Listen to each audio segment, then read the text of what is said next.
So in this video, we are going to cover the 5 major lies the dismissive avoidant tells themselves about love. And these are things that are essentially subconscious beliefs, and they will infiltrate or really affect our relationships in so many different ways until we really learn to recognize these beliefs that we're carrying and actually question them, actually work to recondition them because we're not born with these beliefs. These are beliefs that get conditioned into us over time because of our painful experiences and the interpretations we make about our painful experiences. So I just want to share this really quick with you first. Let's say you're a child and you grow up in a household. And in that household, you're not able to get your needs met emotionally. And so, because of that emotional neglect in childhood, you learn to withdraw and become hyper independent. When you do that, that may give you initial relief. And the mind is constantly seeking to give meaning about its environment and about its circumstances. So, the type of relief that that gives you as a child to sort of withdraw from needing something from somebody who's not going to give it to you or isn't capable of giving it to you, that relief causes you to make an inference or an interpretation. And you go, okay, I feel better when I don't need people. But as an adult, you're not living in your childhood environment anymore. And so, as an adult, if you're still carrying that old belief that I feel better when I don't need people, that actually causes a whole bunch of detrimental consequences because an adult, we do need people. We need people because we are wired for attachment. It's part of how our species evolved and survived for so long. We need people to grow. We need people to, network in our career. We need people to learn from and expand ourselves intellectually. We need people in a friendship context. We need people in a relationship context. And it doesn't mean that, like, oh my gosh, we can't survive without them, but it means that that's an aspect of self. We are wired for that attachment part of ourselves. And anything we ignore about the biological components of ourselves and try to push away become dysfunctional.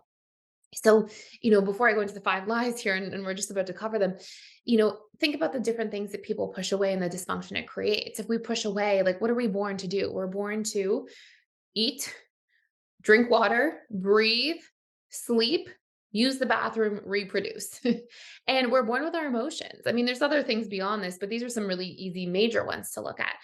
If we have a dysfunctional relationship to food, that has its own consequences. We see that in the eating disorder world. If somebody has a dysfunctional relationship to their emotions, that has its own set of consequences that takes place, right? Where we lose touch with ourselves. We may not know who we are in the world. We can really just enter into this like survivalistic way of being. And if you go through these different components, like if we shame ourselves for these different things or try to push them away, it creates dysfunction at a deep level within our lives. And so this idea that we don't need people when, we need to attach to people, historically, we've evolved and survived because of each other to a very large degree, at least.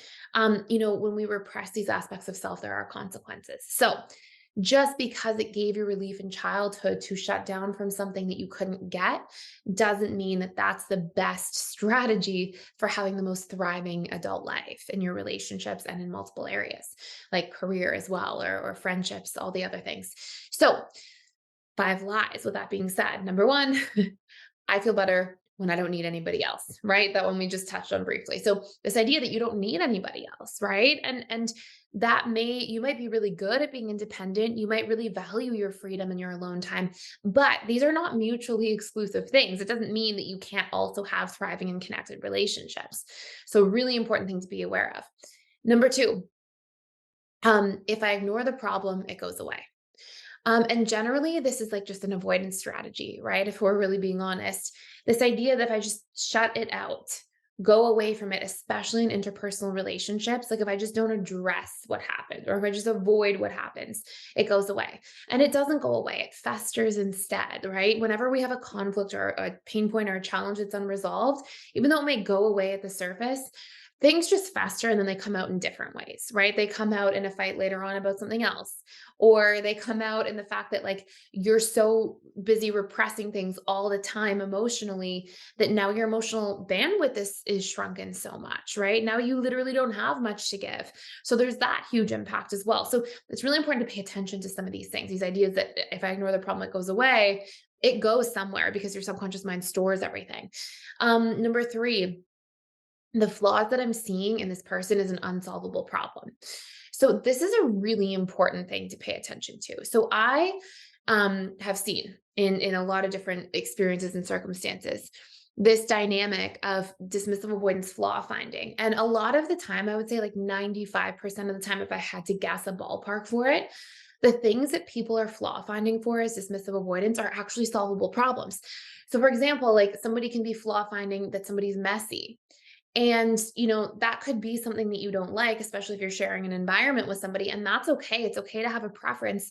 But often, what I'll see dismissive avoidants do in their history, because I worked with so many dismissive avoidance as clients, is they'll come to me and say, like, yeah, so then I end up leaving the relationship. And they'll be telling me like their relationship history when they say this. And I'll be like, did you ever have a conversation about that? It's really important to you to have a tidy environment or to have cleanliness and to have habits together that you could work on improving that together. And the dismissive avoidance would say the vast majority of the time, no. No, the person, it's a character trait, but it's not. Like if you really care about somebody and that person in a relationship, a committed relationship is like, hey, I really need you to try to be more clean in your environment and more tidy.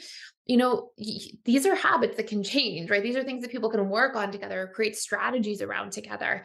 And maybe still somebody might be slightly messier, but those are generally quite solvable problems. And that's just like one very surface example of some really deep stuff, right? Like there's a lot of stuff beyond just that, but like sometimes dismissive avoidance will say things like, I really need a person who understands that I need freedom and alone time sometimes. And yet, when I ask the dismissive avoidant, okay, in your relationship history, when that would happen, did you communicate about that before leaving the relationship? And they'd be like, no, I just decided over time it wasn't going to work out. So I want you to challenge yourself if you are a DA listening to this to really look at like, and if you're the loved one of a DA, I mean, you can definitely listen to this too and sort of recognize some of these patterns. But dismissive avoidance flaw find often most times when they feel the most vulnerable and afraid of getting too close. And they flaw find to actually create space between themselves and another person, because in doing so, that dynamic is causing them to feel like, okay, if I can convince myself that you're flawed and I don't need you,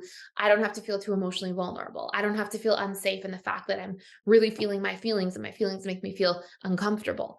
So these ideas, these are generally very deep coping mechanisms. But we have to question those things because we don't want to be living through this state of coping from patterns that we developed to cope in childhood, right? If these patterns you developed all the way back from childhood are still the things running your adult life, they're almost certainly outdated strategies. They're almost certainly like, hey, you haven't evolved these things since you were a child. Like we have to grow out of these things. We have to evolve beyond these things. So really important to pay attention to. Okay, number 4. I am communicating just without words. This is a big one I've seen with a lot of dismissive avoidance where they'll communicate through their actions. And I've had countless conversations with DA clients over the years who would say things to me like, yeah, I am communicating. And I'd be like, well, how did you communicate to your partner when you were upset, let's say? And they would say, oh, well, I went into the other room and shut the door. And I'd be like, wait, but what did you say before you did that? Nothing. I just did that. And I'd be like, wait, but that's not communicating. So communicating involves being clear. Communicating involves being specific. Communicating involves being able to say what's on your mind and on your heart, because otherwise we're, even as a dismissive avoidant, expecting the person to mind read. And they might know that you're clearly upset because you went into the other room, but they might not know why. And that information is important. And unless we share that information and communicate that, we actually don't give somebody the roadmap or the information they need in order to take us into consideration properly, in order to understand us more deeply and adapt their behavior so that we can make the relationship work and vice versa. So I am communicating just without words counts as not communicating at all in my books. Words matter, being able to communicate clearly, specifically being able to articulate why you're upset and what you need instead, give somebody the information to prevent conflict in the future, to understand you better. And this is actually how we become more securely attached. By the way, if you want to dive into a whole communication course for free for 7 days, we have a resolving conflict communication course. It's designed to literally give you one solid framework that you can use to help calm other people down when they're triggered, and go from like a really triggered reaction to a much more reasonable reaction, as well as to do that with yourself, but then to really use 4 crucial steps, just 4 steps, that's it, to actually be able to break through conflict communication issues. So before I go into the last lie that DAs tell themselves, I'll put the link down below to that, and it's free for 7 days. So if you go in there, you check it out, you can get through the whole thing within 7 days. It's definitely a digestible course within the 7 day period. It's like an hour and a half long. And it will really give you a solid framework to learn to communicate more effectively. And then number 5, I can jump from relationship to relationship and still be fulfilled. And I think that dismissive avoidants sometimes try to convince themselves of this because they're afraid to be vulnerable and they don't know how to let their guard down. So sometimes they'll just like, as soon as things get too close, they'll run away and then try to start again. And then they run away again. And this can definitely be like a common dismissive avoidant pattern. But the general rule is that, you're not going to get to the space of feeling what a relationship actually has to offer until you're beyond the power struggle stage. I mean, there's tremendous things relationships offer before then, but people get cold feet because they just don't realize that they're in the power struggle stage of relationships. So we have a dating stage, we have a honeymoon stage, then we have the power struggle stage, and these are all the natural evolution. And then we have a stability, commitment, and bliss stage. And the power struggle stage is uncomfortable, but it's a stage. It doesn't mean that the relationship will always be this way just because you're seeing a heightened power struggle space after the honeymoon stage of love or dating and relationships. It just means that you're going through that. And the whole point of that is to get good at letting somebody in, understanding you, accepting their flaws, and vice versa, communicating about how to break patterns that aren't working in relationships. And when you do those core things, you'll actually then enter into the stability stage, which dismissive avoidants tend to love and really thrive in. And then the commitment and bliss stages aren't scary after that. Commitment is not scary for a dismissive avoidant if they've made it out of the power struggle and into stability. From that place, that is the place that dismissive avoidants are generally ready to commit from. And then the bliss stage is like the honeymoon stage, but just with more unconditional love because somebody sees you more, knows you better. It's not like in the early stages where you're kind of still connecting with a mask because you're kind of still in your best behavior, let's be honest. So when you look at these different stages, it's really important to realize that like if you always leave when things get too close or when you start to see a little bit of conflict or power struggle, you're not actually getting the full spectrum of what a relationship offers. You're not actually getting to see what's beyond that.